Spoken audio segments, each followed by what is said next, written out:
Grabe guys, sobrang init. Alam nyo, wala pa akong aircon. Di pa ako mayaman, okay? Pero by the way, welcome back sa aking YouTube channel. Okay, ang pangalan ko nga pala is Doji. At ngayon guys, ang pag-aaralan naman natin is nested while loop. So, on our previous video kanina, pero sa inyo, I think kahapon.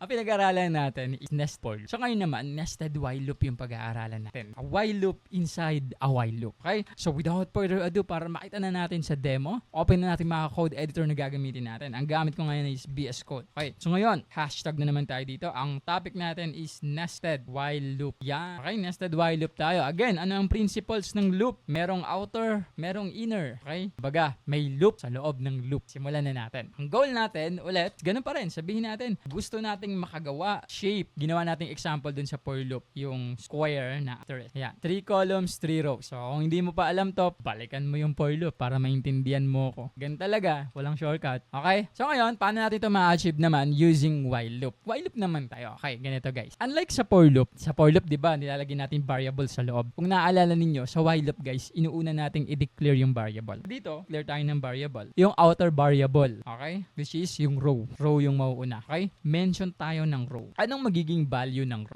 Sabihin natin, ang value ng row is 0. Bakit 0? Mamaya, maintindihan mo. Relax ka lang. Okay? Tapos natin i-mention. Naalala ninyo, pagkatapos i-mention ng variable, magme-mention na tayo ng while. Ganyan natin sinisimulan yung while. While yung row, yung row is less than 3. Nakuha mo na kung bakit siya 0. Kasi, ang plano natin, dahil 3 yung row natin, so gusto natin ng condition na magduloop ng 3 beses. So, isi-0 natin yung variable na row para mag-true siya ng 3 beses dito sa condition natin na siya ay less than 3. Tatlong true.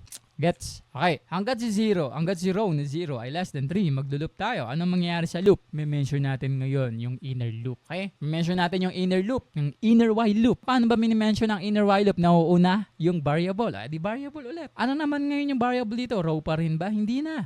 Column na yan. Call. Anong value? 0 pa din. So, bakit 0? Di mamaya para malaman mo kung bakit. Pagkatapos natin ma-declare yung variable dahil inner while loop to guys, another while na naman tayo dyan. Column na may value na 0 hanggat siya ay less than 3. Nakuha mo niya, bakit siya 0? Gusto natin ng 3 beses na true na column. Okay guys, yan. Hanggang siya ay less than 3, which is true na 3 beses. Bakit? Kasi 0 siya as of now, di ba? Ito ngayon yung mangyayari. Kada column, magpiprint ka ngayon. Anong ipiprint ko? Sabi ni inner column. Magprint ka ng asterisk. Ganun pa din guys, gaya na sa for loop. Asterisk. 3 beses. Tapos sa dulo, yung end to ko mag-next line ka. Line yan. Okay? Pagkatapos niyan, ano naman ipiprint ng ating outer while loop? Wala. Ba? Next line lang. Gusto ko lang siya mag-next line. So, ito lang yung lalagay natin. Okay? Pero meron tayong gustong pagawa. Bakit? Kailangan natin ng stopper. Di ba? Kung naalala ninyo, kailangan ng pipigil, hihinto. Bakit? Kasi, naka-conditional statement tayo. So, habang ikot ng ikot yan, kung hindi aangat yung value nito, hindi titigil yung condition. So, dapat umaangat yung value ng row. Okay guys, nakuha ninyo. So, yun na nga yung nakalimutan ko. Balik tayo dito. Bago tayo mag-print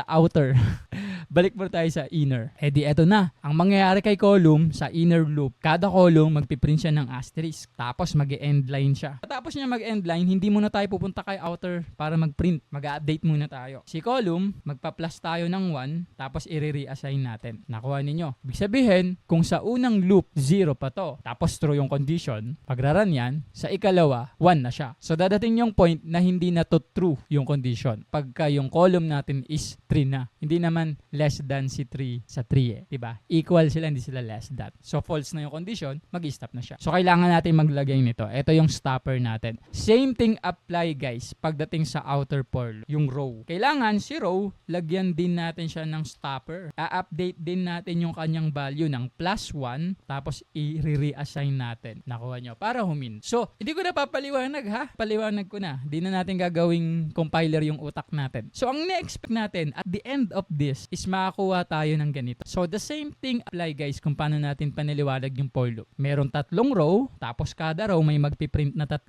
column na asterisk. Parang ganito, di ba? So, panoorin mo yung unang video natin sa for loop para maintindihan mo. Sige nga, i-run nga natin kung totoo ba na ganito ang paggamit ng nested while loop. Kasi ang topic natin is nested while loop. Di i-run natin. So, dapat makakuha tayo ng square na asterisk. Run. Nakuha ninyo guys. Nakakuha tayo ng square na i-run ko ulit. Sige. sige, i-run natin. Habang buhay nating i-run. Nakita ninyo? So, nakuha natin yung desired output natin. Guys, sa tingin ninyo, deserve ba ng channel na to na mas-subscribe? If oo, please guys, don't forget to click the subscribe button kasi habang nag-grow yung community na to guys, yung channel natin is lalo kaming na-inspire na gumawa pa ng mas kapaki-pakinabang at mas madaling intindihin ng mga tutorial videos. And in return guys, we will always try to do our best to deliver more valuable contents. Yun lang, balik na tayo sa tutorial. Ibig sabihin, tama yung paggamit natin ng while loop. And yan nga yun guys, yung tinatawag natin na nested while loop. Naintindihan namin yung struggle nung nag-aaral watching videos. Alam namin na mahirap yung mag-backward and forward. Tapos ipopost mo pa kapag kailangan mong kopyahin yung code. Kaya naman guys, gumawa kami ng PDF notes kung saan doon namin nilagay yung mga topic, yung mga code example, yung mga explanations. And so many times guys, yun din yung ginagawa kong timeline at keywords para sa mga topic na ginagawa ko dito sa YouTube. So ang masasabi ko lang guys is mas advanced pa yun kumpara sa mga topic natin dito. Mas marami siyang laman. And soon enough, maglalagay kami doon sa PDF ng mga link ng mga unlisted videos. Pag sinabi nating unlisted videos guys, ito yung mga tutorial na hindi namin pinpublic. You can only access them kapag ka meron kang link. Makakatulong sa inyo tong PDF. Napakamura lang niya guys. Bakit may bayad? Kasi syempre, nag-hire ako ng mga tao na tutulong sa akin gumawa. So if you're interested guys, andyan yung link sa baba. And if you're going to ask me, is it worth it? Of course, it's worth it. Again guys, yun lang. Balik na tayo sa tutorials. Okay?